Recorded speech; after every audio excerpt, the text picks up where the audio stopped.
शिराज जी और महेश कांबले जी और दोस्तों, सबसे पहले मैं एमपीजे के साथियों का शुक्रिया अदा करना चाहता हूँ कि उन्होंने मेरे को यहाँ बुलाया और ये बात कहने का मौका दिया। और निश्चित तौर पे उनकी ये पहल बहुत ही स्वागत योग्य है कि हम देश की वर्तमान हालत के बारे में और उसमें क्या किया जा सकता है उसके बारे में गंभीरता से सोचें।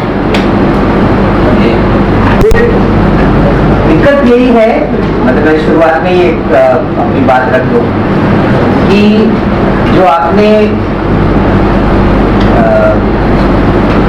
मतलब ये मुद्दे ना थोड़ी ज्यादा गंभीर और गहरी चर्चा के लिए एक राउंड टेबल में ज्यादा अच्छी तरह से हो सकता है। यहाँ पर तो आपने मेरे को एक व्याख्यान देने को बोल दिया, मैं व्याख्यान दे दूंगा, उस पर कुछ सवाल जवाब हो जाए, लेकिन उसमें बहुत गहराई में चीजों पर जैसे कुछ जो मैं बातें कहने वाला हूँ वो वही है जो आपने अभी कही, उसको और डेप्थ में ले जाऊंगा। अब उसको लोगों के बीच में कैसे ले जाए, हम लोगों से संवाद कैसे करें, हम जो अभी तक अपने प्रयास करते रहे हैं, हमारे वो प्रयास कितने इफेक्टिव हैं, वो सारे मुद्दे पर भी मेरे को लगता है कि हमको चर्चा करनी चाहिए। हम जब भी संगठन बनाने की कोशिश करते हैं, मेरे को लगता है सिर्फ दूसरों की बात करके, उनमें से जो हमारे विरोधी हैं उनकी ताकत की बात करके काम नहीं चलता। हमको अपने भीतर भी झांक कर देखना चाहिए कि हमारी क्या कमजोरियां हैं और हम अपने आप को और बेहतर कैसे बनाएं। जैसे उदाहरण के लिए चुनाव के नतीजे थोड़े निराशाजनक तो हैं, बहुत सारे लोगों के लिए शॉकिंग थे, लेकिन रिजल्ट्स के पहले मेरा विश्लेषण यही था कि यदि ये ऑपोजिशन कोएलिशन सत्ता में आ भी जाता है तो वो कब तक टिकेगा ये कहना मुश्किल है, क्योंकि इतनी मारामारी है उनके बीच में, कोई प्रोग्राम नहीं है, कोई मिनिमम प्रोग्राम नहीं है, ज्यादातर राज्यों में अलायंस ही नहीं हो पाया है। तो ऐसे में यदि ये साथ में आते हैं और जिस तरह से कर्नाटक का हाल है कि वो कौन कैबिनेट मिनिस्टर बनेगा कौन नहीं बनेगा उसकी रोज मारामारी होती है, तो ये कब तक टिकेंगे कहना मुश्किल है। और यदि ये गिर गए तो भाजपा फिर दुगनी ताकत से सत्ता में आएगी, क्योंकि उनको कहने को मिल जाएगा ना कि ये तो सब बेकार ही थे, हम पहले ही कह रहे थे।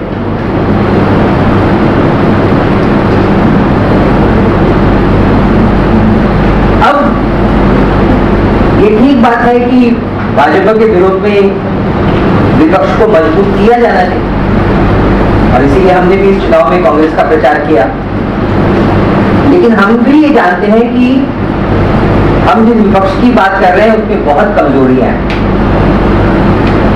और सांप्रदायिकता जैसे मुद्दों पर ये ठीक बात है कि विपक्ष उनसे काफी बेहतर है, लेकिन जो रोजी रोटी के मुद्दे हैं उसमें वो क्या करेंगे, उनका कोई मिनिमम प्रोग्राम नहीं। उनके भीतर ऊपर से लेकर नीचे तक जो सारे कार्यकर्ता हैं वो वहां पर समाज की सेवा के लिए नहीं आए हैं, सब एक स्वार्थों का पुलिंदा है, ऊपर से लेकर नीचे तक। बड़ा नेता नेता बनता है ताकि छोटे नेता को छोटा कमीशन मिले, उससे छोटे वाले को उससे छोटा कमीशन। तो क्या हम उसके विकल्प में कोई एक नेटवर्क खड़ा कर सकते हैं, एक ईमानदार लोगों का जो वाकई समाज के बारे में सोचने को तैयार। तो आपने जो मुद्दे रखे उसमें ये सारे मुद्दे चर्चा में आते हैं कि हम जब प्रैक्टिस में लोगों का संगठन बनाने की कोशिश करते हैं तो क्या क्या चुनौतियां हैं। मैं आज जो बात रखने वाला हूं वो उससे थोड़ी अलग है और वो ये है कि इस पूरे संकट को कैसे समझा जाए, ये संकट है क्या। कि मेरे को लगता है कि वो संकट के बारे में भी बहुत सारा भ्रम है, और हम लोग उस पर कोशिश कर रहे हैं कि एक बहस चलाई जाए। तो आपने बुलाया तो मेरे को अच्छा ही लगा कि चलो एक बात कहने का मौका मिल रहा है, तो आज मैं आपके सामने आया। लेकिन जैसे मैंने शुरू में ही कहा कि अभी शिराज जी ने जो पूरा फ्रेम रखा उसमें बहुत सारे पहलू हैं, मैं उसके सिर्फ एक पहलू पर बात करूं। बाकी जो पहलू हैं संगठन बिल्डिंग का या वो सारी चीजों का, वो फिर कभी बात हो सकती है एक दिन। और मेरे को समाचार पे निकलना भी है, मेरी ट्रेन आज शाम को हमारा कार्यक्रम है पूना में, और मैं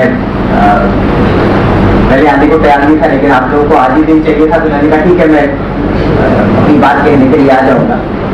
इस समय कुल मिलाकर लिमिटेड है और प्रोग्राम भी काफी देर से शुरू हो रहा है।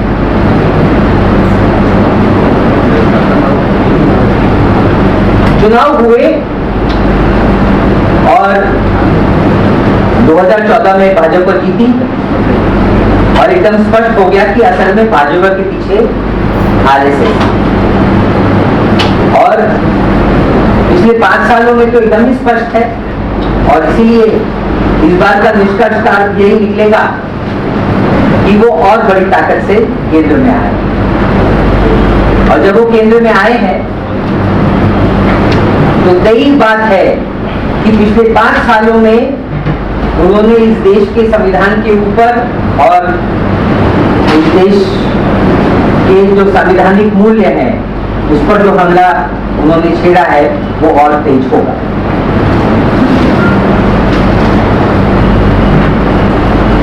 मैं शुरू वाला हिस्सा थोड़ा जल्दी निपटा दे रहा हूं क्योंकि आप लोग उन चीजों के बारे में जानते हैं, और वो मूलतः ये कि आप सभी इस बात को जानते हैं कि आरएसएस इस देश के संवैधानिक मूल्यों को नहीं मानती। Equality, liberty, justice, fraternity, secularism, इन सारे मुद्दों को आरएसएस नहीं मानती। यही कारण है कि जिस समय संविधान बन रहा था उसी समय उनका जो मुखपत्र है ऑर्गेनाइजर, उसमें संविधान की आलोचना की गई थी कि इसमें मनुष्य से कुछ नहीं लिया गया है, यानी मनुस्मृति से कुछ नहीं लिया गया। आप लोग ये जानते हैं, तो मैं इतनी ज्यादा विस्तार से नहीं जा रहा।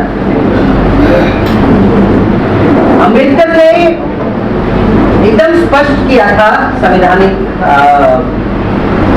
असेंबली के जो डिबेट्स थे उसमें कि ये सारे संवैधानिक मूल्य इनको अलग अलग नहीं किया जा सकता।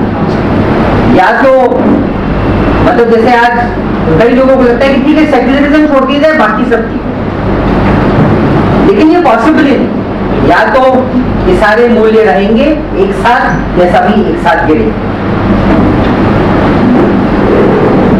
आरएसएस इक्वालिटी और लिबर्टी नहीं मानती, खुलेआम उनके नेता चतुर्वर्ण का समर्थन करते रहे हैं। लिबर्टी मतलब जो सामाजिक, आर्थिक और सांस्कृतिक अधिकार है जिसको संविधान में काफी स्पष्ट तौर पर डिफाइन किया गया है, वो उसको नहीं मानती, फ्रीडम ऑफ एक्सप्रेशन को नहीं मानती। और यही कारण है कि देश भर में आज कलाकारों के ऊपर, फिल्मकारों के ऊपर, लेखकों के ऊपर, बुद्धिजीवियों के ऊपर हमले हो रहे हैं। एक माहौल बनाया गया है जिसमें ऐसे गुंडे भी पनप रहे हैं जिन्होंने हत्याएं की हैं। अभी लेटेस्ट आपने सुना ही होगा, राहुल गांधी को भी मारने की धमकी दी गई, और सब पर एक कॉमन लेबल लगा दिया जाता है कि आप देशद्रोही हो। बल्कि कभी कभी तो चीजों को काट कर, जैसे गौहर रजा के साथ हुआ कि उन्होंने जो कविता पढ़ी थी, बहुत मशहूर मुशायरा था, उसमें उस कविता को पूरा तोड़ मरोड़ कर उसका एक हिस्सा पूरे कंटेक्स्ट से काटकर बार बार दिखाकर साबित करने की कोशिश की गई कि कैसे वो देशद्रोही। ये सब खुलेआम चल रहा है। सेक्युलरिज्म नहीं मानती, फ्रेटर्निटी यानी सारे लोगों का भाईचारा नहीं मानती, और आप जानते ही हैं कि उनकी पूरी विचारधारा ही मूलतः हिंदुइज्म और हिंदुत्व में फर्क है। हिंदुइज्म धर्म है हिंदुत्व का अर्थ यही है कि वो धर्म के नाम पर जिनको वो हिंदू बोलते हैं, उनकी परिभाषा में इस देश की 80% आबादी हिंदू है, वो उन सारे 80% लोगों को ये दिमाग में भर देना चाहते हैं कि नहीं तुम हिंदू हो, उस नाम पर एक बहुमत पैदा करना चाहते हैं। और वो ये मानकर चलते हैं कि यदि ये बहुमत, यदि ये सारे लोग अपने आप को हिंदू मानने लगे तो फिर केंद्र में उनकी पकड़ एक प्रकार से स्थायी हो जाएगी, और उतने बड़े पैमाने पर यदि वो केंद्र पे रहते हैं तो फिर वो संविधान बदलने का सोच सकते हैं। और यही कारण है कि बहुत सारे लोगों को धीरे धीरे लगने लगा है कि वो जो हिंदू राष्ट्र बनाना चाहते हैं, जिस तरह से वो बढ़ रहे हैं, संभावना है कि वो उस तरफ आगे बढ़ जाए। यदि बहुसंख्यक आबादी को हिंदू के नाम पर इकट्ठा करना है तो इकट्ठा करने की उनकी जो स्ट्रैटेजी है, यही कारण है कि हम लोग ये कहते रहे हैं कि फासिस्ट शक्तियां देश में मजबूत होती चली जा रही हैं, देश के ऊपर एक फासिज्म का खतरा बन रहा है। फासीवाद शब्द मुसोलिनी से आया और हिटलर और मुसोलिनी दोनों को फासिस्ट कहा जाता है। उनका तरीका क्या था? उनका तरीका ये था कि आप बहुसंख्यक को अल्पसंख्यक के खिलाफ गोलबंद करते हो, और यदि आपको बहुसंख्यक आबादी को अल्पसंख्यक के खिलाफ मोड़ना है तो आपको उस अल्पसंख्यक के बारे में तरह तरह का झूठा प्रचार करना पड़ेगा, उनके बारे में नफरत भरनी पड़ेगी और उस बेसिस पर बहुमत को इकट्ठा करना पड़ेगा।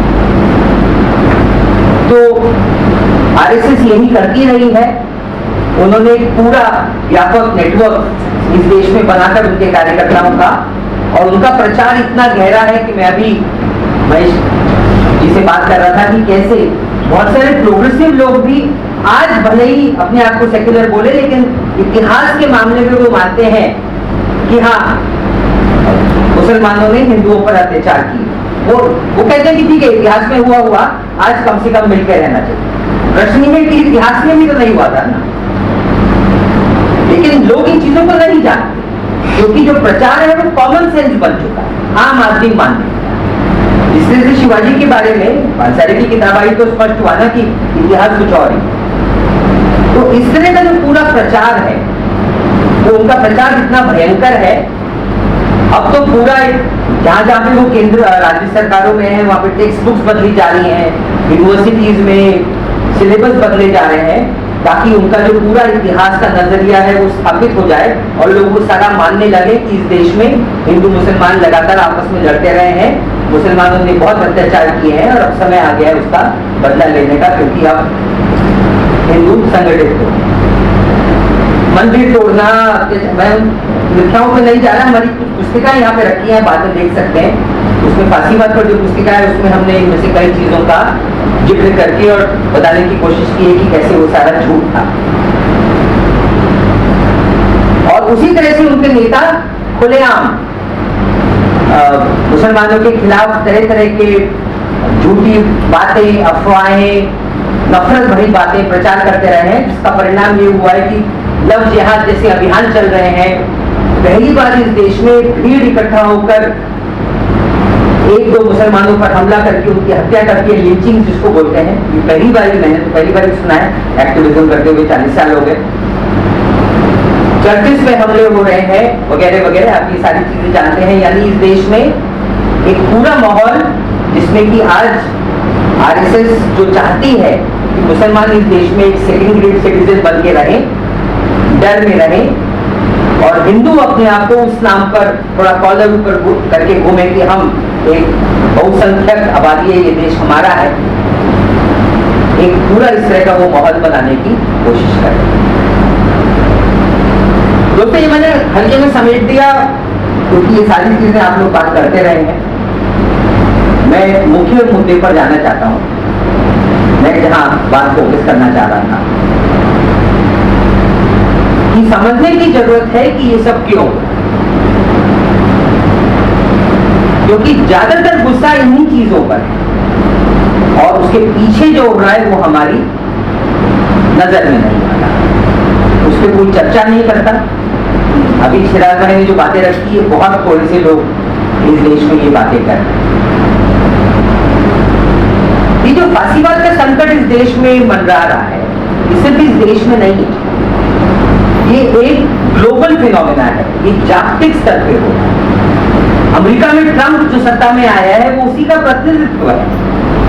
यूरोप में इस बार यूरोपियन पार्लियामेंट के चुनाव हुए, उसमें राइट विंग पार्टीज काफी मजबूत हुई और बहुत सारे देशों में नंबर 2 पर है, बहुत सारे देशों में नंबर 3 पर है, जो पहले कहीं भी नहीं।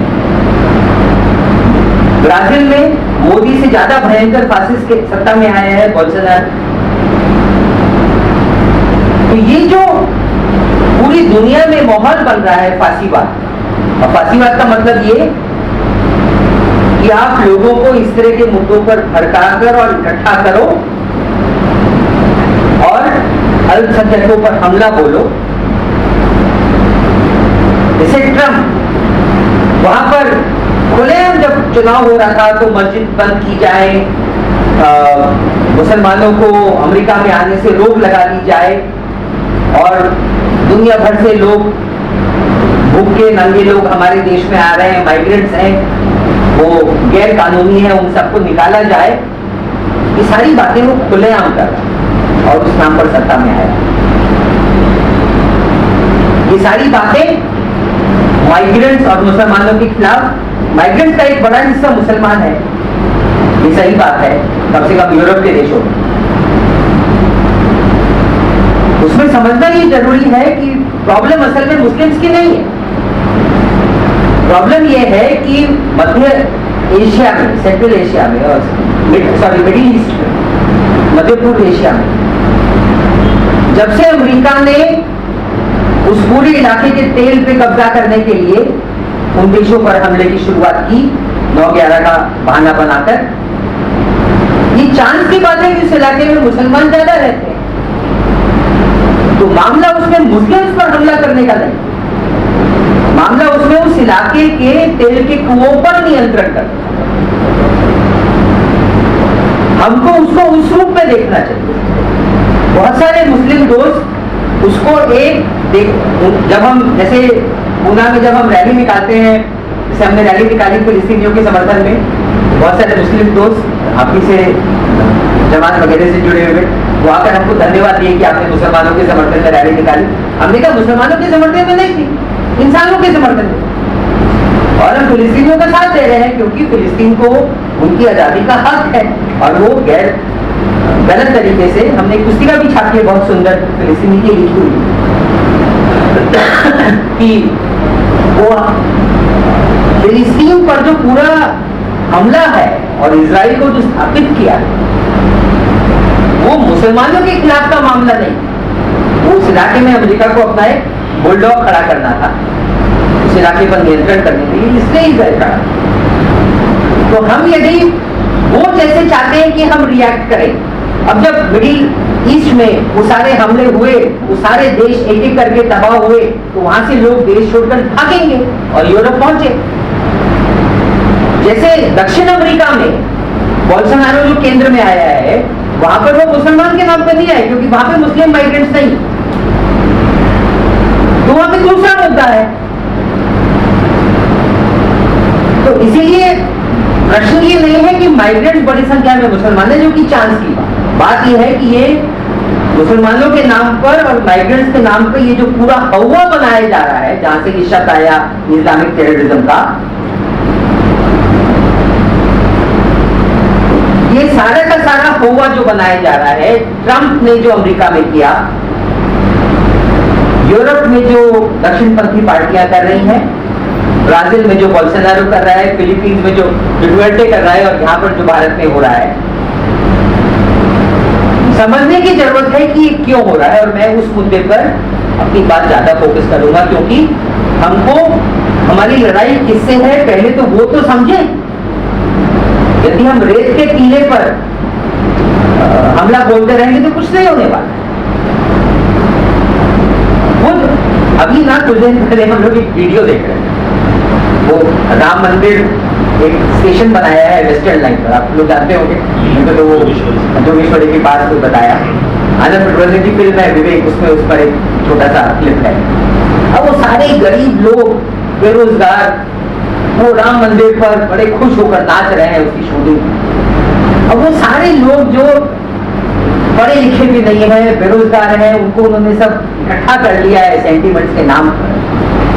वो कोई दुश्मन हो सकते हैं, मतलब जब वो आरएसएस का प्रचार करते हैं तो ऑब्वियसली आपके विरोध में खड़े होंगे, लेकिन आपको सोचना होगा ना कि इनके पीछे कुछ ताकत है जिन्होंने उनको गोलबंद किया है और जो उनका इस्तेमाल कर रहे हैं, जो उनको सेंटिमेंट्स के नाम पे भड़का रहे हैं। मैं एक बार इराक के मुद्दे पर एक पर्चा बांट रहा था, अमेरिका ने इराक पे हमला किया था और अकेला ही था, उस समय हमारा ग्रुप बहुत छोटा था, तो मैं अकेला ही पत्थर बांट रहा था तेरे रोड पर। एक लंबा हट्टा कट्टा नौजवान मेरे सामने आकर भिड़ गया, महेश जी से भी ज्यादा तगड़ा और ऊंचा भिड़ गया वो, और मेरे से बोला कि तुम लोग बस यही सब मुद्दों को पर्चे बांटते हो और मुसलमानों का समर्थन करके फला फला काफी चालू हुआ। मेरे को लगा आज तो मैं पिटा। तो खैर थोड़ी देर बाद वो शांत हुआ, तो मैंने उससे पूछा क्या करते हो, तो बताया कि 92 में बाबरी मस्जिद तोड़ने वो भी गया। थोड़ी देर बात आगे बढ़ी, मैंने कहा हाँ आपने बड़ा महान काम किया, वो सब ठीक है, उसके बाद आपको मिला कि आजकल क्या कर रहे हो, तो बोला कुछ नहीं बेरोजगार है। मैं उससे पूछा कि अरे इतना बड़ा काम किया अभी भी बेरोजगार है, तो आप जमीन पर आ गया ना। और फिर मैंने जब बेरोजगारी को उससे बातें शुरू की तो बातें और ही पहुंच गई, और वो एकदम परेशान होकर और दुखी होकर पर्चा लेकर चला गया। मैं कहना था कि अभी आपके ऊपर डिपेंड करता है कि हम उसको उसके उन्होंने दिमाग में जो भरा हुआ है उसके बदले हम और सही मुद्दों पर कैसे जाए, तो मैंने उस पर थोड़ी अपनी बात कर दिया। दुनिया भर में जो ये फांसीवाद मंडरा रहा उसका कारण यही है, इसका थोड़ा मरीज जी ने इंगित किया, मैं खाली उसको एक एनालिटिकल फ्रेम में बांध रहा हूँ कि आज दुनिया भर में दुनिया जिस तरह से चल रही है, दुनिया की अर्थव्यवस्था जिस तरह से चल रही है, सारे ही देशों में बड़ी बड़ी कंपनियां सत्ता पर अपना कब्जा मजबूत करती चली जा रही और खुलेआम दुनिया भर में नीतियां। अब ये क्यों हो रहा है, उसका कारण आर्थिक संकट है। मैं उतना विस्तार से इकोनॉमिक्स में नहीं जा सकता, आप लोगों की दिलचस्पी होगी तो फिर कभी उस पर और बात कर सकते हैं कि पूरी दुनिया भर में 1970 के बाद, विशेषकर 1980 के बाद आर्थिक संकट गहराता चले गया और उसका परिणाम ये है कि जब संकट गहरा रहा है का मतलब ये हुआ कि कंपनियों का माल नहीं बिक रहा, तो ऐसे में कंपनियों ने सत्ता पर अपना नियंत्रण मजबूत करके, और अब देश इस तरह से चल रहे हैं कि देश की संपत्ति खुलेआम अमीरों की तिजोरी में डाली जाए। और जब आप देश की संपत्ति के, देश की टैक्स की आमदनी खुलेआम अमीरों की तिजोरी में डालोगे तो फिर गरीबों को जो सुविधाएं मिल रही हैं उसमें कटौती करनी है। तो जो भारत में इन्होंने जिसका जिक्र किया, ये सिर्फ भारत की बात नहीं है, ग्लोबली हो रहा है, इसको न्यू लिबरलिज्म बोलते हैं। और यही कारण है कि आज संपत्ति का केंद्रीकरण इतना ज्यादा हो गया है कि दुनिया के पैमाने पर सिर्फ 1% लोगों के पास दुनिया की आधी संपत्ति है। और उससे ज्यादा शॉकिंग आंकड़ा यह है जो अनबिलीवेबल है कि सिर्फ 26 लोगों के पास, 26 सबसे अमीर लोगों के पास दुनिया की आधी आबादी 380 करोड़ लोग के पास जितना पैसा है उतनी संपत्ति सिर्फ 26 लोगों के पास है। ये आंकड़ा पहले 60 था, फिर 40 हुआ और इस साल, पिछले साल मतलब 26 हुआ। इतनी मुट्ठी भर, इतने चंद लोगों ने पूरी दुनिया की संपत्ति पर अपना नियंत्रण को कब्जा करके चला। तो और दूसरी तरफ बदहाली के आंकड़े भयंकर, वो सारे बदहाल लोग इस व्यवस्था के खिलाफ हल्ला बोले। अमेरिका में 2007 के मंदी के बाद इकोनॉमी क्रैश की, अमेरिकी सरकार ने अमीरों की संपत्ति बचाने के लिए $12 ट्रिलियन, ये अमाउंट इतना बड़ा है कि आपकी कल्पना के बाहर। भारत की जीडीपी 2 ट्रिलियन, $12 ट्रिलियन। अमेरिका का जीडीपी लगभग 14-15 ट्रिलियन, लगभग अमेरिका की जीडीपी जितना डॉलर छाप कर और अमीरों को दिया ताकि उनकी कंपनियां बचें, और उधर गरीबों का इतना बेहाल कि लोगों के घर चले गए और पूरे शहर के शहर वीरान हो गए। और ऐसे में ऑक्यूपाई वॉल स्ट्रीट मूवमेंट शुरू हुआ। इसका नारा ही था कि हम 99% है, तुम 1% के लिए देश कैसे चला रहे। उस माहौल से जो खतरा पैदा हो रहा था, उसमें वहां की कॉर्पोरेट हाउसेज ने, जो काफी संगठित है, उन्होंने वो पूरा माहौल पैदा किया जिसमें कि ट्रम्प सत्ता में है, और उसने पूरी बहस ही दूसरी जगह वो ली। तो इस पर कभी और आपका इंटरेस्ट है तो हम और गहराई में बातें कर सकते हैं, अभी मैं इतना ही। मतलब मेरा कहना था कि फासिज्म दुनिया भर में पैदा हो रहा है, और उसका मूल कारण ये है कि देश मूलतः खुलेआम नंगे तरीके से बड़ी बड़ी कंपनियों के फायदे के लिए चल रहे हैं, और उन कंपनियों की दिलचस्पी है कि लोग उस मुद्दे को न समझें और फर्जी मुद्दों पर एक दूसरे के खिलाफ हमला बनाते रहे। अमेरिका में किस मुद्दे पर मोबिलाइजेशन हुआ? 5000 गरीब लोग मोर्चा निकाल रहे थे दक्षिण अमेरिका से कि हम अमेरिका जाएंगे क्योंकि तुमने हमारे देश को तबाह कर दिया। 5000 गरीब लोग। तो ट्रम्प ने पूरा माहौल बना दिया कि हमारे देश पर हमला होने जा रहा है। 5000 गरीब लोग का मोर्चा अमेरिका का क्या बिगाड़ ले, लेकिन माहौल ऐसा बन गया कि पूरा डिबेट उसके इर्द गिर्द केंद्रित हो। तो ये जो पूरा वो बहस को दूसरी जगह ले जा रहे हैं, हमको समझने की जरूरत है कि देश में वाकई क्या होगा। देश में जो आर्थिक संकट गहरा रहा है, उसके केंद्र में जो नीति है वो है ग्लोबलाइजेशन या वैश्वीकरण। उसको मराठी में जाति विघटन भी बोलते हैं। इस पर थोड़ी मैं बात कर रहा हूं क्योंकि इसके बारे में आजकल बहस खत्म ही हो गई। 1990 के दशक में जो लोग एक्टिव थे, आप जानते हैं कि डंकल प्रस्ताव वगैरह पर थोड़ा हल्ला मचता था। आजकल तो वो मुद्दा चर्चा से गायब है, जबकि शर्तें अभी भी लागू, नीतियां वही चल रही। तो थोड़ा याद दिलाएं कि क्या और कैसे शुरू हुआ, क्योंकि उसका आपसे संबंध है। ग्लोबलाइजेशन शुरू इसलिए हुआ, वैश्वीकरण, क्योंकि देश के ऊपर विदेशी कर्जा बहुत बढ़ गया। विदेशी कर्जा लगभग 84 अरब डॉलर, 84 बिलियन डॉलर के पास पहुंच गया। अब यहां पर एक चीज समझने की जरूरत है। आप जो देश को टैक्स देते हैं, सरकार जो टैक्स इकट्ठा करती है, उससे विदेशी कर्जा नहीं चुकाया जा सकता।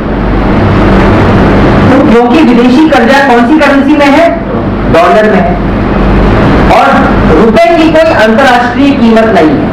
हम कहते तो हैं कि 70 रुपए बराबर डॉलर, लेकिन आप जब 70 रुपए लेकर बाहर जाएंगे तो आप थोड़ी काम कर सकते हैं। आपको डॉलर ले जाने पड़ेंगे। आप में से जिनके रिश्तेदार विदेश जाते होंगे, आप जानते होंगे ना, डॉलर लेकर जाना पड़ता है। या दुनिया की जो मुख्य मुद्राएं हैं, डॉलर, यूरो, ये, उसी में दुनिया का कारोबार चलता है। रुपए कहने के लिए ही है 70 रुपए बराबर, उसकी कोई अंतरराष्ट्रीय कीमत नहीं। इसीलिए चाहे ये देश कितना भी टैक्स इकट्ठा कर ले, उससे विदेशी कर्जा नहीं चुकाया जा सकता। 70 रुपए के हिसाब से कोई विदेशी कर्जा नहीं लेगा। आपको डॉलर चाहिए, और डॉलर कहां से आएगा? 1990 में एक तरफ कर्जा इतना बढ़ गया था और दूसरी तरफ देश के पास डॉलर का भंडार लगभग खत्म हो गया था। उस भंडार को बोलते हैं फॉरेन एक्सचेंज रिजर्व, विदेशी मुद्रा भंडार। हमारा विदेशी मुद्रा भंडार लगभग खाली हो चुका और हम विदेशों से कर्जा ले रहे थे कर्जे का हफ्ता चुकाने। ऐसे में सारी विदेशी सरकारें इकट्ठा हुई, विदेशी मतलब अमीर देशों की सरकारें, अमेरिका, फ्रांस, इंग्लैंड वगैरह, और उन्होंने भारत में शर्त लगाई कि जब तक आप अपनी इकोनॉमी का वैश्वीकरण नहीं करते, आपको और कर्जा नहीं मिलेगा। 1991 में चुनाव हुए, मैं कहानी संक्षेप कर रहा हूं क्योंकि उतना टाइम नहीं है। और 1991 के चुनाव में कांग्रेस की जो सरकार बनी, नरसिम्हा राव मनमोहन सिंह की, उन्होंने वो शर्तें स्वीकारी, IMF से करार किया, और उस करार के तहत ये स्वीकारा कि इस देश को विदेशी कंपनियों के लिए और विदेशी सामानों के लिए खुला किया जाए, और देश की अर्थव्यवस्था का वैश्वीकरण शुरू हुआ। तब से लेकर आज तक केंद्र में सरकारें बदलती रही हैं, लेकिन नीतियां जारी। जो भी सरकार केंद्र में आती है और ज्यादा क्षेत्रों को विदेशी सरकारों के लिए खोलती चली जा रही है। मोदी ने पिछले 5 सालों में इसको अपने एकदम एक्सट्रीम तक पहुंचा दिया है कि डिफेंस से लेकर रेलवे तक सभी क्षेत्रों को उसने विदेशी कंपनियों के लिए खोल दिया है। मतलब डिफेंस तक यानी देश की सुरक्षा के हथियार ये अब हम विदेशियों की मतलब जब वो बनाएंगे तो उनकी मर्जी पर मोहताज होंगे ना कि वो हमको बेचेंगे कि नहीं बेचेंगे। और अब थोड़ा इस पर चले कि इससे संकट कहां से पैदा होता है। आमतौर पर जो इकोनॉमिक्स को पढ़ाया जाता है, आपने से भी बहुत सारे लोगों के पास उतना समय नहीं है तो मैं थोड़ी इस पर चर्चा करता। आमतौर पर लोग यही मानते हैं कि विदेशी कंपनियां आ रही हैं तो देश विकास करता है। सही बात है ना, यही मानते हैं। क्या क्या फायदे गिनाए जाते हैं कि रोजगार पैदा होगा, विदेशी मुद्रा मिलेगी, अच्छा अच्छा सामान मिलेगा, वगैरह वगैरह वगैरह, बहुत सारे ये सब प्रचार चलता है। उसमें एक महत्वपूर्ण प्रचार ये है कि जो विदेशी कंपनियां आएंगी वो डॉलर लेकर आती हैं और उससे हम अपना कर्जा भी चुका सकते हैं। लेकिन यहीं पर सारा गोलमाल है। ये देखिए मैं जो बता रहा हूं ये एकदम स्थापित इकोनॉमिक्स है, यही सब पढ़ाया जाता है और सारे कॉलेजों में इस पर भरपूर लेक्चर होते हैं और एकदम स्थापित है। मामला क्या है? मामला यह है कि जो विदेशी कंपनियां इस देश में आती हैं वो सोशल वर्कर नहीं, वो डॉलर लेकर आती हैं और नफा कमाती हैं और फिर नफा का क्या करेंगी? वापस अपने देश में लेकर। तो इस चार्ट में मैंने दिखाने की कोशिश की है कि कैसे जितना वो लेकर आते हैं उससे ज्यादा बाहर ले जाते हैं। जैसे मान लो पहले साल में एक कंपनी आई और वो $1000 लेकर आई और 30% नफा है, यानी एक साल में कितने ले जाएगी? 200 वापस ले जाएगी। तो पहले साल में 200 लेके तो कितना बचा? 800। दूसरे साल में फिर 200 ले, 5 साल में 1000 ले गई ना। तो 5 साल बाद वो जितना लेकर आई थी वो सारा वापस ले गई। छठे साल में भी तो वो काम कर लेंगे ना, कोका कोला है मान लीजिए, तो छठे साल में भी आप कोक पिएंगे और ताजगी महसूस करेंगे। लेकिन वो जो डॉलर बाहर ले जाएगी वो कहां से आएगा? क्योंकि जितना लाई थी वो तो खत्म हो गया। ऐसे में फिर सरकार क्या करती है? दूसरी कंपनी को बुला, दूसरी कंपनी आएगी, छठे साल में वो 1000 लेकर आएगी। अब हर साल कितना जाएगा? 400। नई कंपनी का 200, पहले वाली का 200। अब ये पैसा कितने साल में खत्म होगा? 2.5 साल में। 400 400 और 200। तो पहली कंपनी का पैसा चला 5 साल, दूसरी कंपनी का पैसा चला 2.5 साल, फिर वो भी खत्म हो गया तो तीसरी कंपनी बुलाइए और अब हर साल कितना जाएगा? 600। तो तीसरी कंपनी का पैसा तो 2 साल भी नहीं चलेगा। तो यानी डॉलर बाहर जाने की रफ्तार बढ़ती चली जाती है और तेज और तेज और तेज, और आप उनकी चंगुल में फंस जाए। और यही कारण है कि जितना जब डॉलर लेकर आते हैं यदि उससे ज्यादा बाहर वापस जाने लगता है तो ये जो डिफरेंस है ये कैसे चुकाएंगे? कैसे चुकाएंगे? और कर्जा लेकर। इसके चलते देश का कर्जा जो 1991 में, याद कीजिए मैंने चर्चा की थी कि देश का कर्जा $84 बिलियन था, पिछले साल का आंकड़ा है कि $510 बिलियन पहुंच चुका है। आपने ये आंकड़ा सुना है? क्यों नहीं सुना? क्योंकि कोई चर्चा ही नहीं करता। कोई मीडिया हाउस इसकी चर्चा नहीं करता कि देश पे कितना कर्जा है। ये रिजर्व बैंक का आंकड़ा है। हर साल हर 3 महीने पर उनकी रिपोर्ट आती है और हर छमाही की रिपोर्ट में विदेशी कर्जे का आंकड़ा होता है, लेकिन वो चर्चा ही नहीं करता कोई मीडिया, क्योंकि ये मर्म है ना, इस पर चुप रहा। तो ये जो विदेशी कर्जा है, अब इसकी दूसरी कीमत हम क्या चुका रहे हैं उस पर भी कोई चर्चा नहीं करता।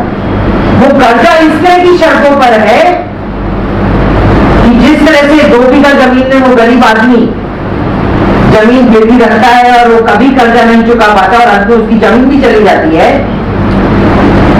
मालूम होगा पुराने जमाने में ऐसे ही होता, बंधुआ बंधु। इस देश की हालत ये है कि सरकारी आंकड़ा है कि 16 साल का आंकड़ा मेरे को मिला 1991 से 26 साल का, 1991 से 2016 हमने कितना चुकाया है? 643 अरब डॉलर हम कर्जा चुका चुके हैं। और उसके बाद हमारा कर्जा 2016 में 485 था, मतलब 84 पहले था माइनस 643 जो हम चुका चुके हैं, उसके बाद कर्जा कितना था? 485।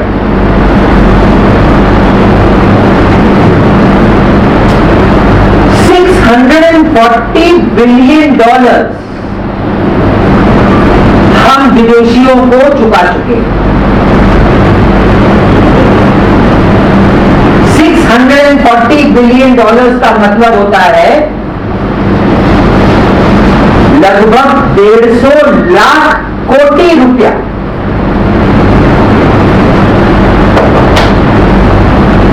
जिसमें ये देश गरीबी छोड़िए, हम मध्यम इनकम की इकोनॉमी में पहुंच जाते हैं। इतना हमने चुकाया है, लेकिन कोई चर्चा ही नहीं करता कि सारी संपत्ति बाहर हफ्ते में चुकाने में जा रही।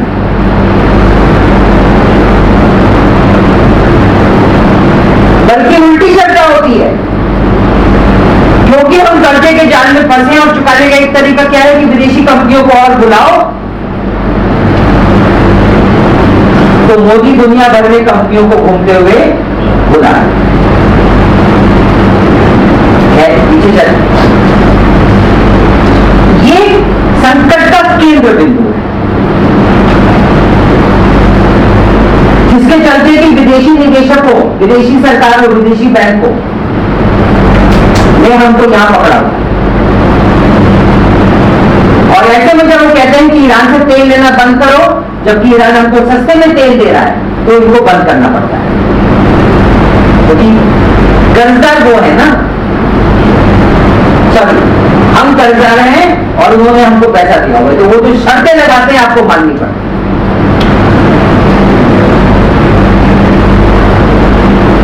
तो बहुत सारी नीतियां जो चल रही हैं वो उनकी शर्तों के चलते हैं, और वो सारी शर्तें अर्थव्यवस्था को तबाह करती चली जा रही है।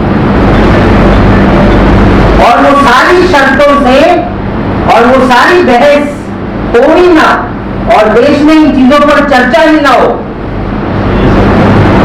तो एक आम गरीब मुसलमान एक आम गरीब हिंदू का दुश्मन बन जाए, ताकि दोनों अपनी समस्या के असली कारण को न समझें।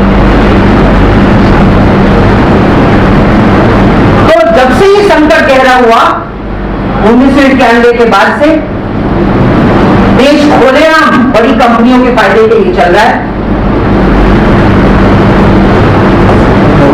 1991 के दशक में देश में 2 अरबपति थे, सिर्फ 2 बिलियन। 2014 में जब मोदी सरकार में आए तो बिलियनर्स की संख्या 56 हो चुकी, अरबपतियों की संख्या 56 हो चुकी। अरबपति कैसे बने उसके बारे में रघुरामन राजन जो गवर्नर थे खुद इन नीतियों के समर्थक थे। कभी कभी वो ईमानदारी की बात भी कह देते हैं। वो खुद बोलते हैं कि अरबपतियों की संपत्ति इस देश की सरकारी संपत्ति पर डाका डाल के उन्होंने पैसा कमाया, कच्चे माल के स्रोतों पर कब्जा करके, जमीन पर कब्जा करके, सरकार की लोन माफी वगैरह लेकर इन सारे लोगों ने अपनी संपत्ति कमाई है। ये रघुरामन राजन बोलते। तो ये इस देश की अरबपतियों की संपत्ति का रहस्य है। तो हालांकि यूपीए ने काफी अमीरों के फायदे के लिए देश चलाया, लेकिन अमीर उससे भी संतुष्ट नहीं थे, उनको और ज्यादा देश वैसे ही चलना चाहिए था। उधर यूपीए कई सारे घोटालों में फंस गई थी, और मोदी ने गुजरात के अपने मुख्यमंत्रित्व के दौरान साबित किया था कि वो अमीरों के लिए कितने बढ़िया तरीके से राज्य चला सकते हैं, और उसमें कोई घोटाला भी नहीं होगा। घोटाला मतलब आप इतनी सफाई से काम करते हैं कि केस कोर्ट में जाएगा,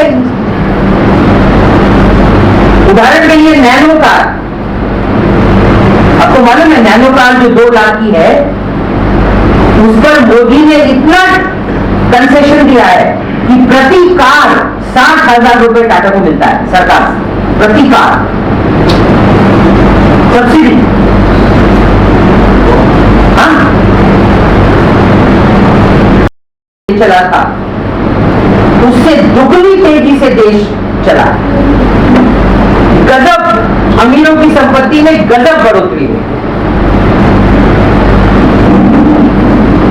उसका जरा लेखा जोखा ले जिस पर बातचीत नहीं होती। कैसे देश अमीरों के लिए चल रहा है, मैं उसके कुछ उदाहरण आपको देता हूं। अमीरों को सरकार हर साल टैक्स माफी देती है। ये बजट का आंकड़ा है, मेरा आंकड़ा नहीं। बजट में, उसके बजट डॉक्यूमेंट्स में एक अंदर एक आंकड़ा होता है एक पेज में, जिस पर कोई पेपर चर्चा नहीं करता, जिसका आंकड़े का नाम ही है अमीरों को दी गई टैक्स माफी।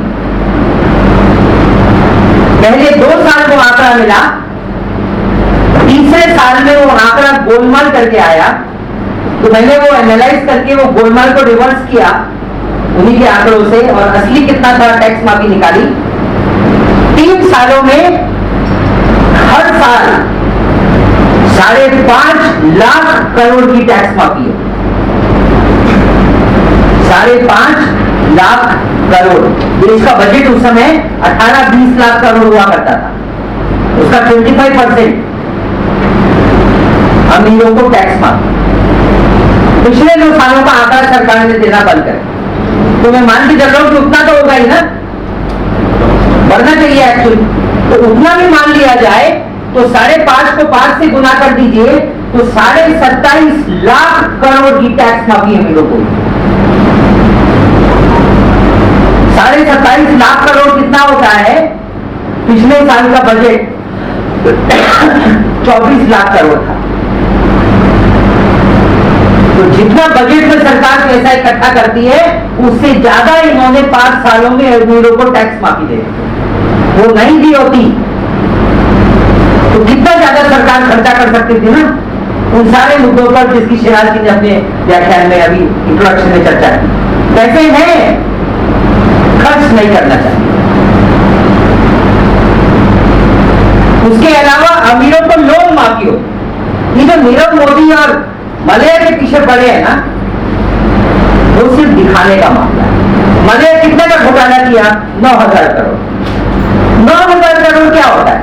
ये हर साल अमीरों को मोदी ने पिछले 5 साल में 3 लाख करोड़ की ऑफिशियल लोन माफी दी है। ऑफिशियल आंकड़ा है ऊपर वाला, राज्यसभा में जवाब दिया है, और ये 4 सालों का आंकड़ा है, 5वें साल का भी आया नहीं है। तो उसमें 9,000 करोड़ किस खेत की चीज हुई? वो सिर्फ दिखाने के लिए कि हम करप्शन के खिलाफ काम करना चाहते हैं। उनको भागने दिया, वापिस नहीं आएंगे, अब निश्चिंत रहिए। मस्त ओवर में वर्ल्ड कप देख रहे हैं, फोटो आई थी, और उसको बलि का बकरा बनाकर ये सारे जो बाकी अडानी अंबानी टाटा है, इन सबका उन्होंने बटा दिखा दिया। मतलब इन सबको तिजोरी में भरपूर पैसा डाला। लेकिन लोन माफी का ये सिर्फ ऑफिशियल आंकड़ा है। एक और प्रकार की लोन माफी होती है जिसको बोलते हैं लोन की पुनर्रचना। पुनर्रचना का मतलब होता है कि वो गोलमाल तरीके से माफ किया जाता है। जैसे मतलब ये कि मान लो मैं बैंकर हूं और ये भाई साहब जो है ये एक उद्योगपति है, इन्होंने मेरे से लोन लिया, मैंने इनको 1 लाख रुपए दिए, वापस नहीं कर रहे। तो कुछ सालों बाद फिर मैं इनसे बोलता हूं चलो ऐसा करते हैं, मैं आपको 2 लाख रुपए दे देता हूं। पहले कितना था? 1 लाख। अब मैं इनको 2 लाख देता हूं और उससे ये मेरा लोन चुका देते हैं। तो मेरे खाते में क्या हुआ? लोन वापस हो गया। बढ़िया है ना? बैंक का काम क्या होता है? लोन वापस आना और नया लोन देना। तो लोन वापस किया गया और नया लोन भी दे दिया। बिजनेस कितना बढ़िया चल रहा है। इसको बोलते हैं लोन की पुनर्रचना करना। आपके कोई दोस्त नेशनलाइज बैंक में तो और इसको समझ लेंगे, इसके बहुत तरीके हैं। लेकिन कुल मिलाकर ये कि जो भी लोन की पुनर्रचना होती है वो वापस कभी नहीं आती, वो भी एक प्रकार की लोन माफी होती है।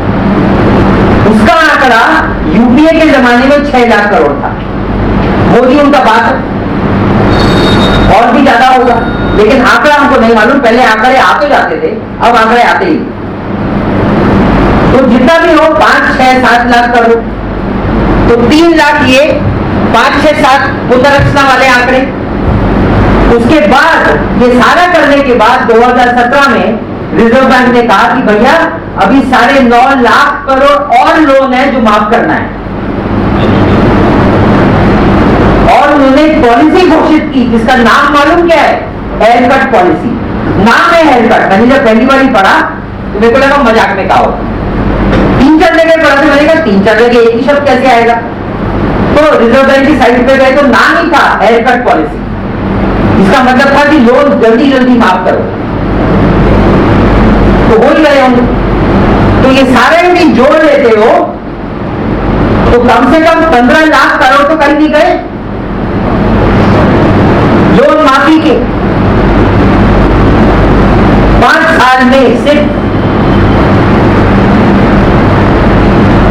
उसके अलावा देश की संपत्ति, कोयले की खदान, गैस का भंडार, तेल का भंडार, कच्चा लोहा, कच्चा कोयला, वो सारा अमीरों को सौंपा जा रहा है मिट्टी के मोल। गैस का भंडार रिलायंस को दिया गया है, यूपीए में दिया, मोदी ने उसको आगे बढ़ा। गैस का भंडार देने का मतलब है पहले वो गैस ओएनजीसी से निकालती थी, जब ओएनजीसी से निकालेगी तो आपको सस्ते में देगी। इन्होंने वो गैस का कुआं मुफ्त में रिलायंस को दे, और रिलायंस उसको 6 गुना दाम पे हमको दे रहा है। ओएनजीसी जो गैस 1 रुपए प्रति यूनिट बेचा करती थी, रिलायंस उसको लगभग 6 रुपए यूनिट पे बेच रहा है। तो आपको जब बोलते हैं कि आपको गैस में सब्सिडी दे रहे हैं तो बेवकूफ बना रहे हैं। 100 रुपए की गैस को 900 रुपए करके और फिर हमको 600 में देंगे तो सब्सिडी का हुई ना? नहीं समझे? 100 की थी, रिलायंस ने 900 में खरीदा, फिर हमको बोला 600 में दे रहे हैं। अबे वो 100 की थी ना, हो ये बोल रहे आपको 300 की सब्सिडी थी, और हर पेट्रोल स्टेशन पर फोटो लगा रहता है प्रधानमंत्री जी का, गैस की सब्सिडी छोड़ दीजिए। आप छोड़िए ना गैस की सब्सिडी और वापस लीजिए वो तेल कुएं गैस के। उससे कैलकुलेशन है, आईआईटी कानपुर के प्रोफेसर ने अनुमान लगाया कि उससे रिलायंस को लगभग 2 लाख करोड़ का फायदा हुआ है।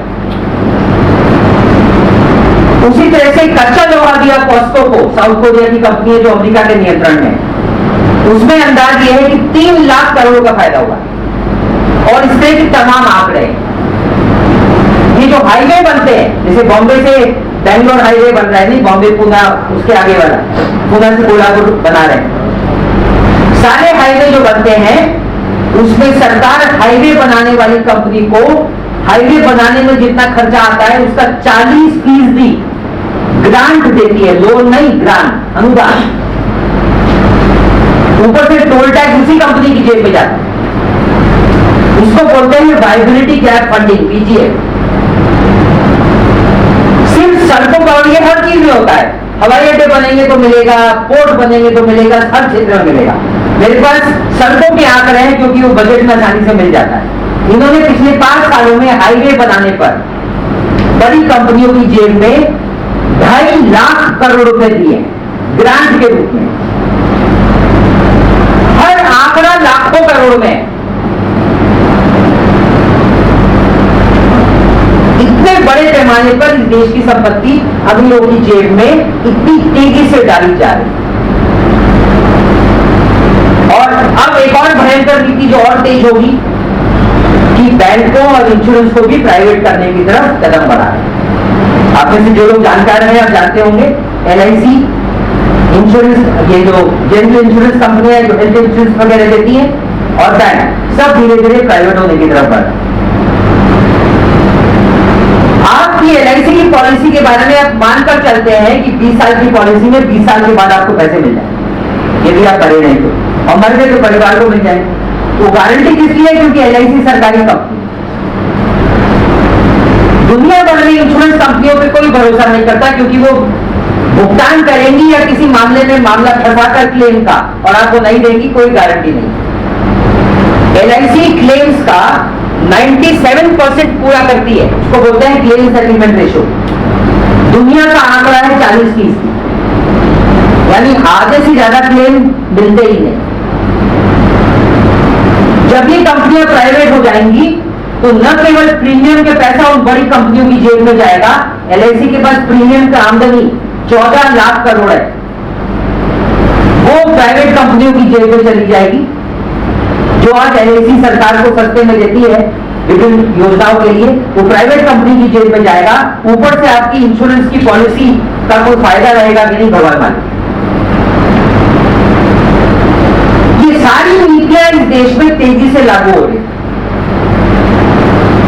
और यही कारण है कि देखिए मोदी के 5 साल में क्या हुआ। मोदी के 5 साल में अरबपतियों की संख्या 56 थी, वो कहां पहुंच गई है पिछले साल 119, दुगनी से ज्यादा हो गई इस देश के डॉलर बिलियनर, डॉलर अरबपति, यानी डॉलर का मतलब हुआ अरबपति से भी 70 गुना। 119 लोगों के पास संपत्ति इकट्ठा हो गई है, वो संपत्ति लगभग 440 अरब डॉलर है। वो आंकड़ा छोड़िए, क्योंकि वो सब चीजें इतनी बड़ी बड़ी है कि कुछ पल्ले ही नहीं पड़ता हम गरीब लोगों को। महत्वपूर्ण बात यह है कि अमीरों की संपत्ति सिर्फ एक साल में 33% बढ़ी, 35%। इस रेट पर इस देश के अमीर होते चले जा रहे हैं। एक और स्पष्ट आंकड़ा, मुकेश अंबानी इस देश का सबसे अमीर आदमी, 2014 में 56 साल के बाद उसने 23 बिलियन डॉलर, यदि डॉलर में उसकी संपत्ति कन्वर्ट करें तो उसकी संपत्ति 23 अरब डॉलर थी। 2019 में उसकी संपत्ति 55 अरब डॉलर पहुंच गई है, 2.5 गुना बढ़ गई 5 साल के अंदर।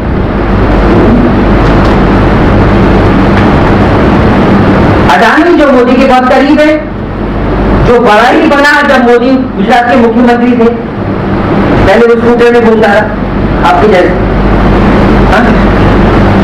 उसकी संपत्ति 2014 में 2.6 बिलियन डॉलर थी, वो 5 साल में 11.9 बिलियन डॉलर पहुंच गई,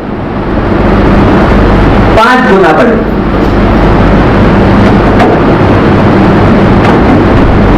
ये असली मामला है कि देश कैसे चल रहा है। और दूसरी तरफ गरीबों के लिए जो खर्चे हो रहे हैं, उसमें जिस देश में आधे स्कूल ऐसे हैं जिनमें न क्लासरूम है न टीचर है, क्योंकि सरकारी खर्चा ही नहीं होता शिक्षा पर, और इसलिए एक क्लास में एक मास्टर 2 या 3 क्लासों को एक साथ पढ़ाता है। आप जानते होंगे देहातों में यही हालत है, महाराष्ट्र में भी। आप ही सोचिए ना तो पढ़ाई क्या होगी। मैं मान लीजिए आपसे कोई एक बात करूं, आपसे दूसरी बात करूं, एक तो मैं करूंगा कैसे, यही समझ में नहीं आता, और फिर बच्चे क्या सीखेंगे। उस देश में मोदी सरकार ने 5 साल में शिक्षा के बजट में 31% की कटौती की है, 31%। ये बजट का आंकड़ा है। अब आप सोचिए ना कि ये आंकड़े पर कभी चर्चा हुई पेपर में? आपने कभी सुना कि शिक्षा के बजट में कटौती हो रही? ये क्यों नहीं हेडलाइंस बनते? इस देश के स्कूलों की फोटो क्यों नहीं आती फ्रंट पेज पर कि एक टीचर एक क्लासरूम में, एक ऐसे स्कूल में देश में एक साल में 2 लाख लोग मलेरिया से मरते हैं, 3 लाख लोग टीबी से मरते हैं। 2017 में आतंकवाद का आंकड़ा है कि 700 लोग मरे और टीबी से मरे 3 लाख। आतंकवाद को लेकर दुनिया भर की हेडलाइन होती है। मैं आतंकवाद का समर्थन नहीं करता। प्रश्न यह है कि वो भी गलत है, लेकिन इसमें तो 3 लाख मर रहे हैं एक साल में, जो कि एक ऐसी बीमारी है जिससे आदमी के मरने की जरूरत नहीं है, क्योंकि इलाज पूरी तरह से हो सकता है। वो मर क्यों रहे हैं? क्योंकि शिक्षा पे, स्वास्थ्य पे खर्चा नहीं हो रहा।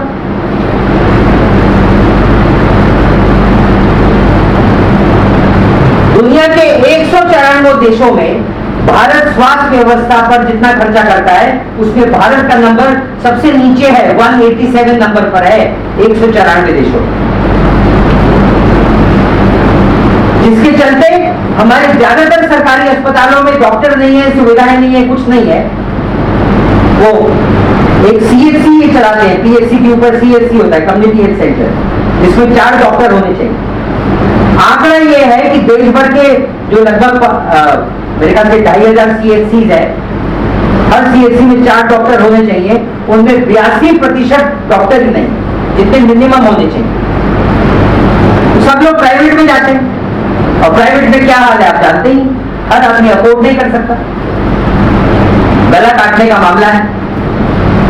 तो एक तरफ गरीब आदमी अपनी जेब से 4 गुना खर्च करता है, ऊपर से इलाज भी ऐसा ही होता है, जिसका चलते सरकारी आंकड़ा नहीं है, NSSO की जो रिपोर्ट्स है उससे निष्कर्ष निकाला गया कि 10 साल में 5 करोड़ लोग गरीबी रेखा के नीचे चले गए स्वास्थ्य पे खर्चों की चलते, इतने बड़े पैमाने पर।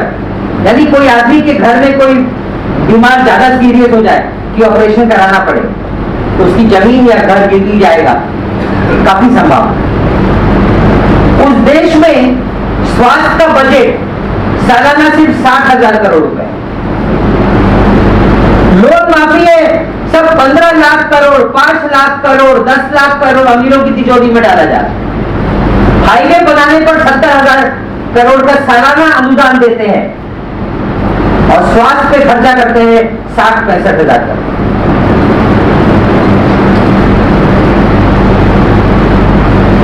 सरकार ने वायदा किया जब वो सत्ता में आई थी कि स्वास्थ्य बजट केंद्र सरकार का GDP का 1% कर देगी। घोषणाएं होती रही, लागू कभी नहीं हुआ। आज भी बजट उसका 1/3 है, 0.3%, जो 1% होना चाहिए। खेती किसानों के बारे में बात होती रही है, इतनी ज्यादा किसान विरोधी सरकार इस देश में कभी नहीं आई। मोदी के 5 सालों में खेती का ग्रोथ रेट, सरकार के आंकड़े जिन पे कोई भरोसा करना मुश्किल है, उसमें भी इतना मैनिपुलेशन पॉसिबल नहीं था और उसमें भी सरकार को मानना पड़ा कि खेती में ग्रोथ रेट 2.9% है, यूपीए के जमाने में 3.7% था। किसानों के आंदोलन की सबसे महत्वपूर्ण मांग क्या है? लोन माफी। पूरे देश भर के किसानों की लोन माफी हो जाए तो सरकार का कुल खर्चा 3 लाख करोड़ आएगा। कंपनियों को भी हमने आंकड़ा देखा 15 लाख करोड़ माफ कर चुके हैं। किसान वन टाइम लोन माफी की मांग कर रहे हैं, हर साल की नहीं, 3 लाख करोड़। सरकार के मुख्य आर्थिक सलाहकार अरविंद सुब्रमण्यम, जो आजकल अब मोदी की आलोचना करने लगे, जब तक कुर्सी पर भी चमचागिरी कर रहे थे, वो कहते हैं, उनसे जब एक अखबार वाले ने पूछा, अमेरिका में, भारत में कोई पूछता है, अमेरिका ने पूछा कि आप कॉर्पोरेट हाउसेस को लोन माफी दे रहे हो, किसानों को क्यों नहीं देते? तो उसका जवाब एकदम स्पष्ट था, this is how capitalism works. उसका ऑफिशियल जवाब ऑन रिकॉर्ड मैंने अखबार से लिया कि किसानों को लोन माफी नहीं हो सकती, बड़ी कंपनियों को होगी। मामला बहुत सिंपल है, उसमें मैं आता हूं। पहले जो सबसे महत्वपूर्ण आंकड़ा है जिसपे कोई चर्चा नहीं कर रहा और किसानों का आंदोलन भी मांग नहीं कर रहा, वो है कि खेती पे सरकार का खर्चा ही बहुत कम है, 50-60 हजार करोड़ रुपए, यानी बजट का 2.5%। जिस देश में आधी आबादी खेती पर निर्भर है, उसमें बजट का सिर्फ 2.5% खेती पे खर्चा करोगे तो खेती संकट में नहीं होगी तो क्या हो? तो मामला इधर है कि खेती पे खर्चा बढ़ाना चाहिए। यदि ये अमीरों को टैक्स माफी न दें, जिसका आंकड़ा है 5.5 लाख करोड़, तो खेती पर सरकारी खर्चा 10 गुना बढ़ जाएगा, 10 गुना बढ़ जाएगा ना। अभी 60,000 करोड़ रुपए, उसका 6 गुना बढ़ा, 10 गुना बढ़ा दिया तो 6 लाख करोड़ हो गए। आसानी से कर सकते हैं और खेती पूरी खुशहाल हो जाएगी, किसानों को आत्महत्या करने की जरूरत नहीं पड़ेगी। उसके बदले कंपनियों की लोन माफी देते हैं और टैक्स माफी देते हैं और किसान आत्महत्या कर रहे हैं। यह सियान आनी चाहिए ना।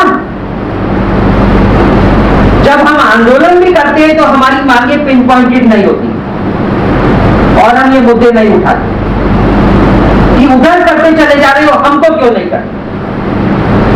सरकार कहती है पैसा नहीं, बोलना ये ना कि पैसा तो है, उधर चला गया ना। ये आंकड़े देना जरूरी है, बहस को सही जगह लाना जरूरी है। असली मामला मालूम क्या है? खेती का सरकार के दस्तावेज में है, ऑफिशियल फिगर है। मैंने जब पहली बार पढ़ा तो मेरे को विश्वास ही नहीं हुआ। सरकार का ऑफिशियल आंकड़ा है कि खेती पर 57% आबादी निर्भर है।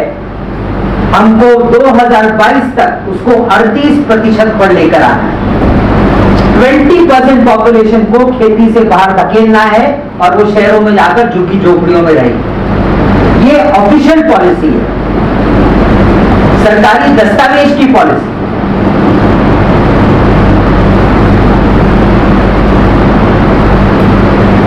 तो ये असली मामला है कि खेती को निचोड़ना है। क्यों? क्योंकि खेती का कॉर्पोरेटीकरण करना है। विदेशी और देशी बड़ी कंपनियां जब खेती की जमीन टेक ओवर करना चाहती है, मॉन्सेंटो और कारगिल और अंबानी वगैरह वगैरह, वो इस देश की खेती की जमीन अपने कब्जे में करना चाहते हैं। खेती आपके कब्जे में तब आएगी जब छोटा किसान खाली करेगा। छोटा किसान खेती तब खाली करेगा जब खेती घाटे में जाएगी और वो आत्महत्या करने को मजबूर होगा या जमीन बेचने को मजबूर होगा, और ऐसे में अंबानी उसकी खेती टेक ओवर कर सकता है। ये असली पॉलिसी है, डॉक्यूमेंट है भाई। नीति आयोग का स्टेटमेंट है कि खेती में कॉर्पोरेटीकरण का प्रोत्साहन करना है। ये उनका ऑफिशियल डॉक्यूमेंट है।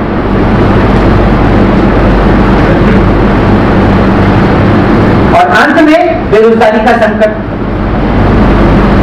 बेरोजगारी के संकट के जो आंकड़े आते हैं, ये ठीक बात है कि अभी जो लेटेस्ट आंकड़े आए हैं वो बताते हैं कि बेरोजगारी का आंकड़ा 45 साल में सबसे ज्यादा है। लेकिन आंकड़ा कितना है? 6%। 6% का मतलब हुआ कि लगभग 1.5 करोड़ लोग बेरोजगार हैं। असल आंकड़ा असल में इससे बहुत ज्यादा है। उसका कारण यह है कि हमारे देश में बेरोजगारी की परिभाषा यह है कि यदि आप वाकई कुछ नहीं करें तो आप बेरोजगार हैं। यदि आप गरीबी के चलते और क्योंकि कोई बेरोजगार भत्ता नहीं है, बेरोजगार भत्ता नहीं, तो गरीब आदमी करेगा क्या? कुछ ना कुछ करेगा ना। तो वो करता क्या है? मूंगफली खरीदकर साइकिल पर मूंगफली बेचना शुरू कर देता है। असल में वो बेरोजगार है, काम नहीं है इसलिए मूंगफली बेच रहा है, जिसमें बड़ी मुश्किल से 20-30-50 रुपए एक दिन में कमाएगा। सड़क के किनारे जो सब्जी का ठेला गर्म धूप में दिन भर चौराहे पर केले बेचते रहते हैं, वो सब बेरोजगार है जो मजबूरी में केले का ठेला लगाए हुए। तो जो स्क्रैप वाले रोज आपके घर के बाहर हल्ला मचाते घूमते हैं कि अखबार बेच दो, अखबार दे दो, तो सब बेरोजगार है। वो काम इसलिए कर रहे हैं क्योंकि रोजगार नहीं।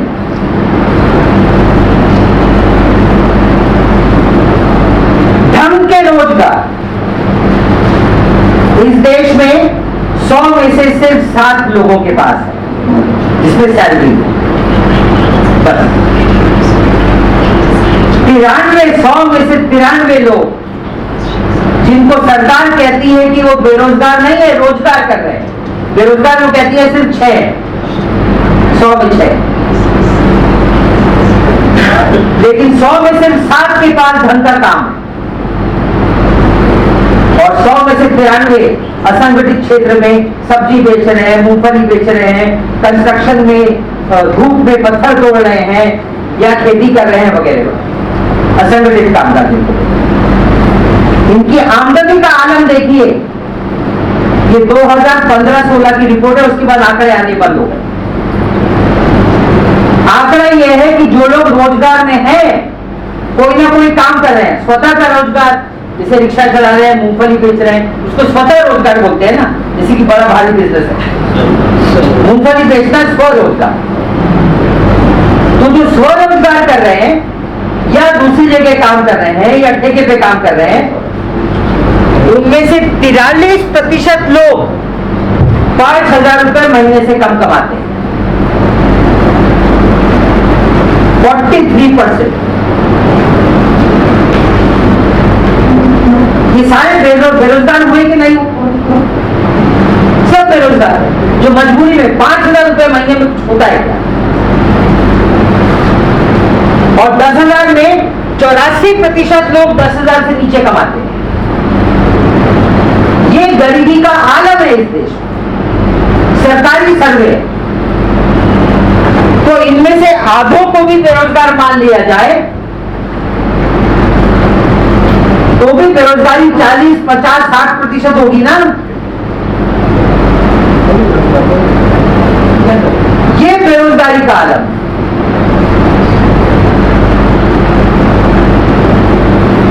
इधर से कुर्सियां ले लीजिए, इधर है ना, चलिए बस खत्म कर। आपकी सॉरी की बात नहीं, मेरी ट्रेन छूट गई। एक घंटा बोले। और मोदी के समय में ये बेरोजगारी का संकट और गहराता चला गया है, क्योंकि असंगठित क्षेत्र जिसमें 100 में से 93 लोग काम करते हैं, उस पर नोटबंदी और जीएसटी के नाम पर भयंकर हमला बोला गया वगैरह।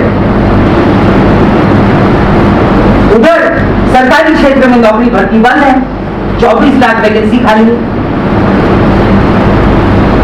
तो बेरोजगारी का संकट भयंकर, उसका असली कारण वैश्वीकरण की नीतियां है। खेती जो तबाह हो रही है, क्योंकि पूरा देश जिस तरह से चल रहा है कि अमीरों के फायदे के लिए देश चलेगा, और जहां पर लोग रहते हैं असंगठित क्षेत्र, खेती वगैरह, उसमें सरकार खर्चा नहीं करेगी। वो सारे खेती में से तबाह होने वाले बच्चे, कोई खेती करना नहीं चाहता, सब शहर में रोजगार की तलाश में आते हैं।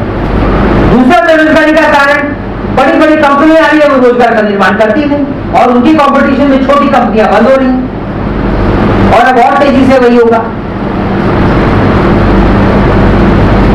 तो जिस देश में पूरी पॉलिसी बड़ी कंपनियों का प्रोत्साहन देने के लिए है, विश्व बैंक और आईएमएफ की शर्तों के तहत, और दुनिया भर की बड़ी कंपनियां इस देश में जो हावी होती चली जा रही हैं, और देश सिर्फ विदेशी और देशी बड़ी कंपनियों के फायदे के लिए चल रहा है, उसमें बेरोजगारी नहीं होगी तो क्या होगा? यही कारण है कि संपत्ति का बंटवारा यह है कि देश में 1% लोगों के पास लगभग 60% संपत्ति है।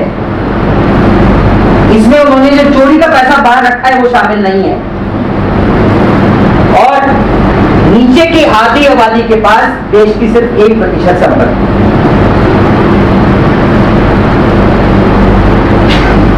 तो ऊपर के 1% के पास आधी संपत्ति, और नीचे के 50% के पास 1% संपत्ति। इतनी ज्यादा इस देश में गरीबी अमीरी की खाई पड़ी। यही खाई को छिपाने के लिए, इस पर चादर डालने के लिए मैंने आंकड़े काफी काम किए, क्योंकि हर क्षेत्र में इन्होंने कटौती कैसे की है।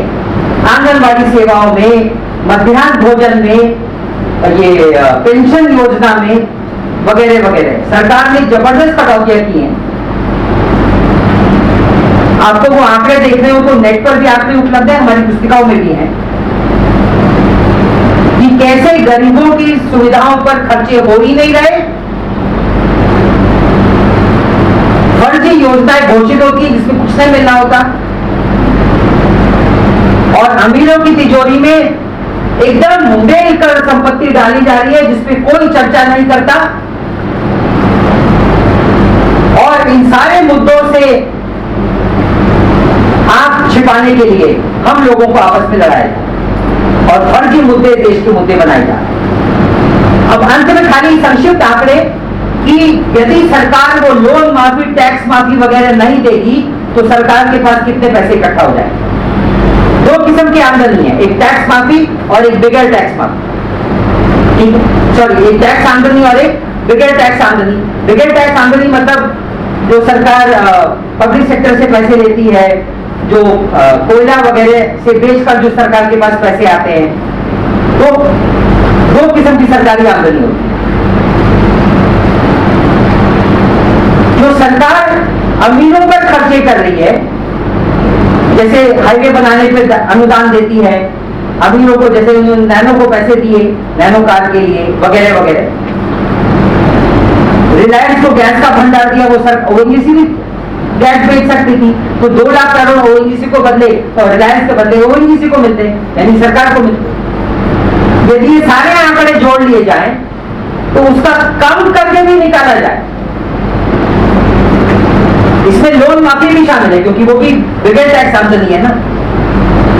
वो सारे आंकड़े जोड़ लिए जाए तो मेरा अंदाज है कि मिनिमम 10 लाख करोड़ रुपए सरकार की अतिरिक्त आमदनी होगी, मिनिमम।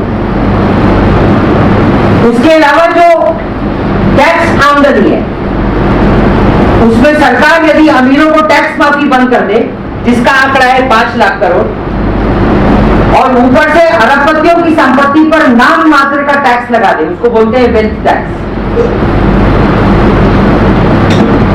तो हमारा अंदाज है कि सरकार की आमदनी न्यूनतम 18 लाख करोड़ सालाना बढ़ जाए।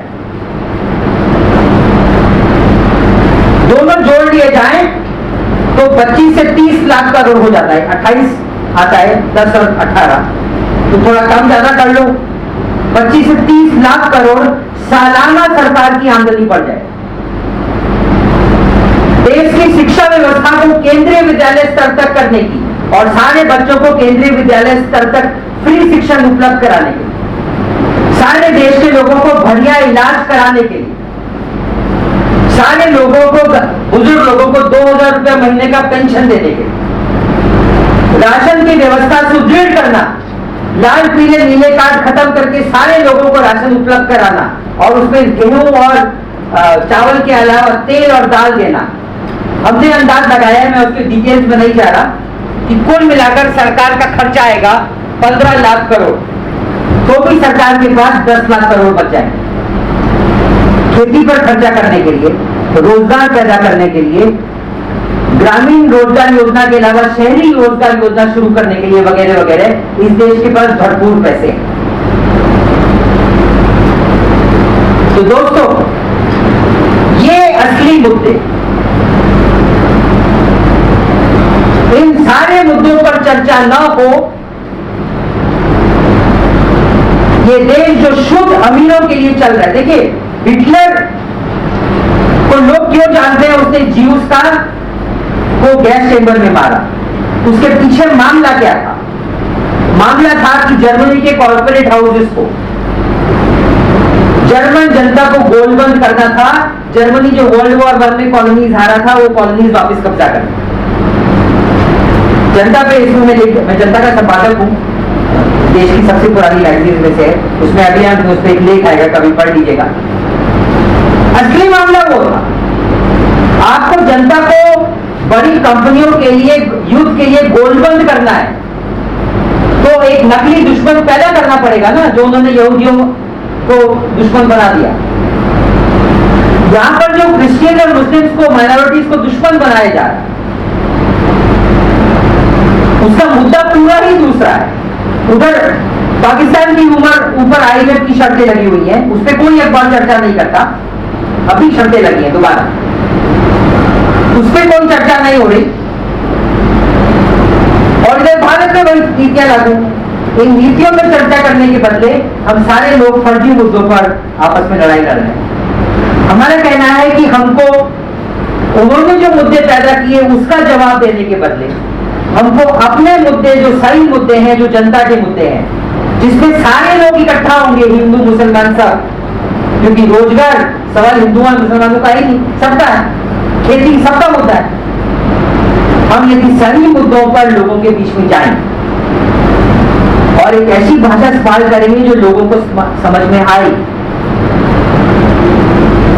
तो हमारा विश्वास है, और वो विश्वास यहां से पैदा होता है कि हम जनता पे भरोसा करें। इस देश की जनता ने दुनिया के सबसे बड़े साम्राज्य को हरा दिया और आजादी प्राप्त, इनको तो हम हराएंगे।